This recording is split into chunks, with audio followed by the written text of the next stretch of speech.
Kematian wanita hamil yang jasadnya ditemukan terkubur dalam septic tank di Kampar Riau masih misteri. Penemuan korban yang terkubur dalam septic tank mengejutkan pihak keluarga. Namun ada kejanggalan. Suami korban menghilang di saat jasad istrinya ditemukan.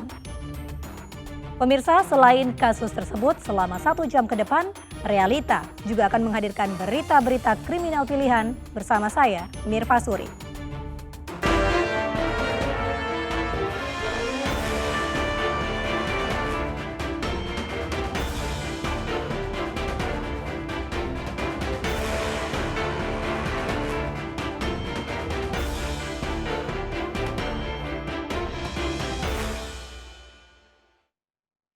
Kita ke informasi pertama terlebih dahulu pemirsa, seorang kepala sekolah tewas dianiaya wali murid di Nusa Tenggara Timur. Pelaku tidak terima anaknya dipulangkan karena belum membayar iuran sekolah selama bertahun-tahun.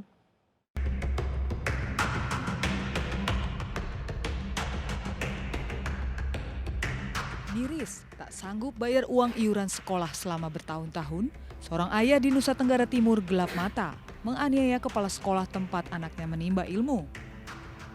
Sang kepala sekolah meregang nyawa akibat luka tusukan di perut bagian kanannya. Korban meninggal dunia setelah dirujuk ke Rumah Sakit Umum Daerah ND setelah sebelumnya sempat menjalani perawatan di Puskesmas Nangaroro selama 10 jam.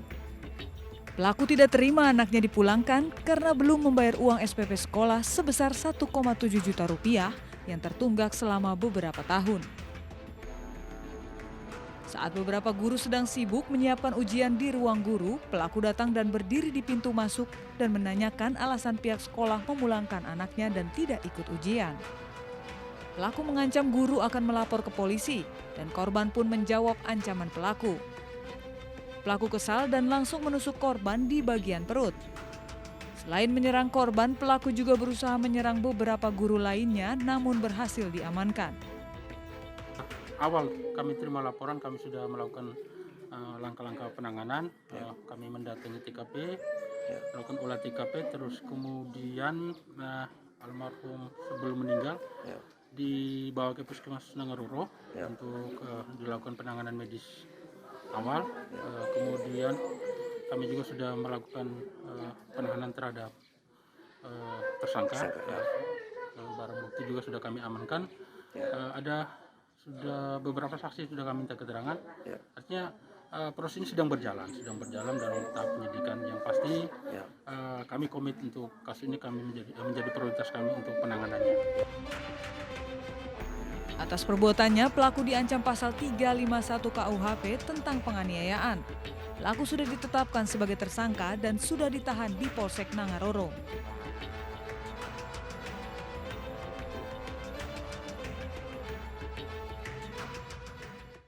Seorang santri di sebuah pondok pesantren di Deli Serdang, Sumatera Utara meninggal dunia setelah dianiaya oleh kakak kelasnya. Hingga kini, kasus masih diselidiki kepolisian dan belum diketahui apa motif pelaku menganiaya korban. Insiden tidak mengenakan sesama santri terjadi di pondok pesantren Darul Arafah Raya di Kecamatan Kutalimbaru, Kabupaten Deli Serdang, Sumatera Utara.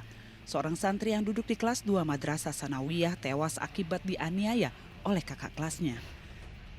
Kejadian tersebut terjadi di aula pesantren. Kedua santri terlibat keributan hingga terjadi penganiayaan. Kini kasus tersebut sudah ditangani pihak kepolisian dan para pelaku sudah diamankan.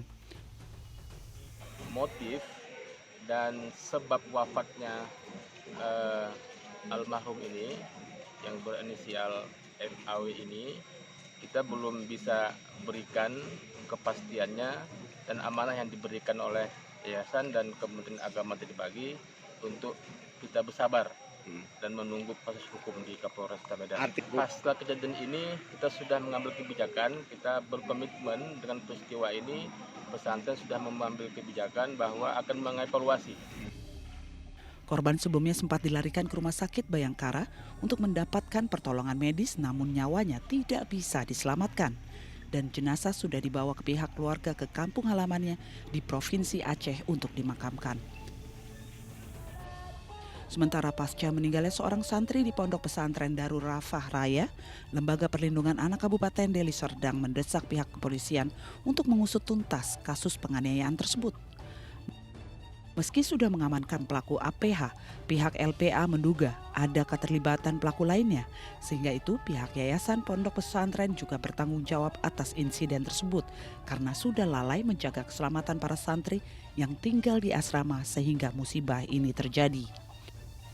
Saya punya dugaan bahwa ada keterlibatan beberapa orang lain yang ikut serta. Mudah-mudahan dugaan saya ini tidak keliru, tapi saya minta polisi untuk bisa lebih jeli membedah kasus ini. Hingga saat ini belum diketahui penyebab terjadinya keributan sesama santri tersebut yang mengakibatkan korban meninggal dunia. Sementara pihak kepolisian Resort Kota Besar Medan belum memberikan keterangan terkait peristiwa tersebut. Sejumlah pelajar di Jambi ditangkap polisi karena mengeroyok dan menganiaya pelajar lain dengan senjata tajam hingga tewas. Pengeroyokan berujung maut ini terjadi akibat para pelaku kesal karena kalah dalam pertandingan futsal.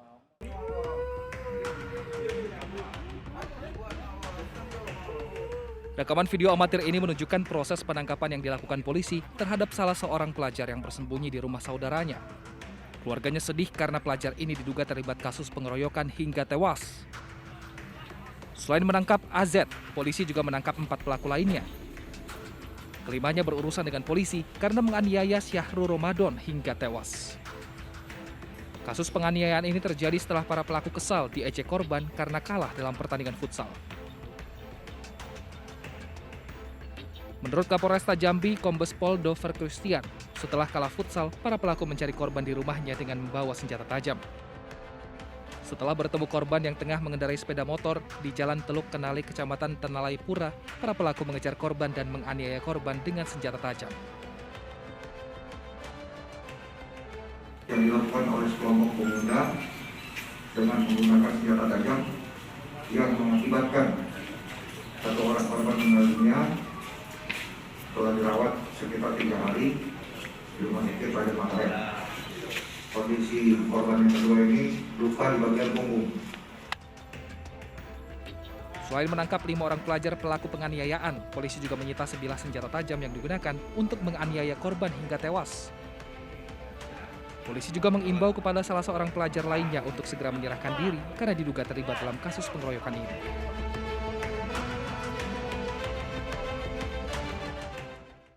Pemirsa, kisah tragis terjadi di Kabupaten Boalemo, Gorontalo. Seorang bocah yang masih duduk di bangku sekolah dasar ditemukan tewas tergantung di jendela belakang sekolahnya. Diduga korban tersangkut saat hendak keluar dari kelas karena pintu telah terkunci.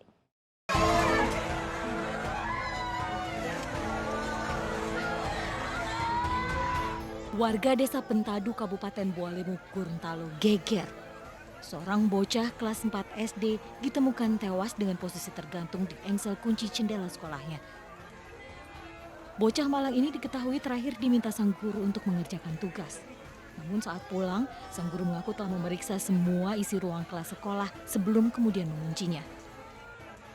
Ada kejadian ini di Mama di rumah ada tanyakan bagaimana ini si korban belum pulang di rumah. Jadi saya juga sesore kan. Sementara ini setahu saya orang sebelum tadi setelah jam 12:30 saya tutup pintu karena tidak ada siswa lagi, saya tutup pintu. Saya sudah atur buku-buku di dalam kelas, dalam petugas, saya kunci pintu, saya kembali ke dalam. Tapi setelah Tewa tutup pintu, ibu masih bapak di dalam tidak? Saya periksa, tidak ada siswa. Dari posisinya, kuat dugaan korban mencoba melompat keluar dari kelas, namun malang kerahnya tersangkut di jendela. Tidak secara langsung pengawasan itu mereka tidak begitu, pengawasan tidak melekat. Saya melihat itu. Sehingga sering kita setelah kita turun melaksanakan pembelajaran tatap muka. Ini yang baru mulai minggu ini pembelajaran tatap muka. Itu yang terjadi. Makanya sering sampaikan pengawasan dan kontrol anak-anak sampai mereka pulang. kemudian lihat bahwa dengan pengawasannya kita bisa nyaman, orang tua juga bisa nyaman nunggu anaknya sekolah. Dinas Pendidikan Kabupaten Bua-Lemo menyesalkan hal ini dan menyebut hal ini terjadi karena kurangnya pengawasan pihak sekolah karena terjadi saat jam pelajaran sekolah. Apalagi ini terjadi di hari pertama siswa kembali melakukan pembelajaran tatap muka. Kasus ini kini sudah ditangani aparat kepolisian Polres Bua-Lemo. Pemirsa, hanya gara-gara kehilangan uang tabungan sebesar Rp12.000, seorang oknum guru madrasah di Lumajang, Jawa Timur tega menyulut api pada tangan murid-muridnya. Sejumlah orang tua yang tak terima dengan perbuatan oknum guru tersebut melaporkan kasus ini ke polisi.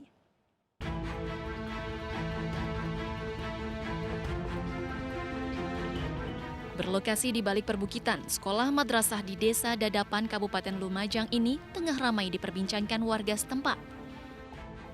Pasalnya, diduga salah satu oknum guru melakukan tindak kekerasan kepada murid-muridnya hanya gara-gara kehilangan uang tabungan sebesar Rp12.000.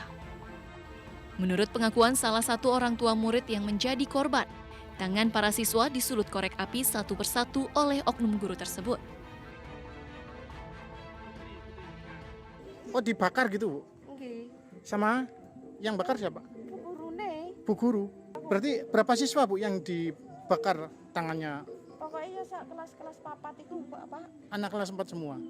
Semuanya, Bu, di olop itu? Kelas papat itu loh, jaringnya anak. Gitu. Tabungan itu loh. Oh, uang tabungan yang hilang. Saat ini sekolah dalam kondisi sepi, tidak ada aktivitas belajar mengajar. Menurut keterangan orang tua murid, sekolah diliburkan sejak beberapa hari lalu pasca insiden ini.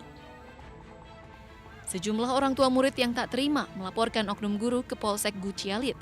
Sementara itu, hingga saat ini pihak sekolah belum bersedia memberikan keterangan.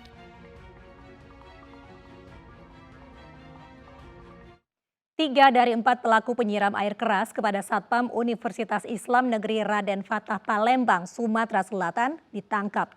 Polisi masih memburu seorang pelaku lagi, termasuk otak penyiraman yang diduga ingin menguasai lahan parkir di kampus. Keluarga Indra Julizar, pelaku penyiraman air keras kepada Satpam Universitas Islam Negeri Raden Fatah Palembang, Sumatera Selatan, histeris saat polisi menangkap pria 40 tahun ini di rumahnya. Indra dijemput paksa Satreskrim Polrestabes Palembang setelah sempat diberi waktu untuk menyerahkan diri.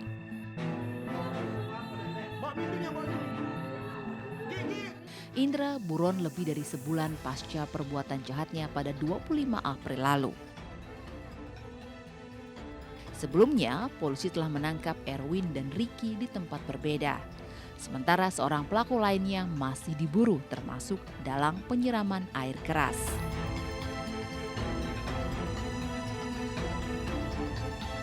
Salah satu dia ini yang menyiram, malah dia yang menyiramkan luka parah itu kepada korban. Ada satu lagi pelaku yang memang kita masih kejar, jadi mereka melakukan kegiatan tersebut 4 orang. 2 sudah kita amankan, 1 ini kita masih amankan. Kita juga sudah mengantongi identitas yang menyuruh melakukannya untuk pengembangan lebih lanjut sehingga perkara ini tuntas. 25 April lalu, Aminuddin, Satpam Universitas UIN Raden Fatah dibawa ke rumah sakit bersama anak lelakinya. Tubuh korban melepuh akibat disiram air keras di depan rumahnya oleh 4 orang tak dikenal. Sementara anak korban mengalami luka tusuk karena berusaha menangkap pelaku. Peristiwa ini diduga dilatar belakangi seseorang yang ingin menguasai lahan parkir kampus. Para pelaku diberi imbalan Rp10 juta untuk mencelakai korban.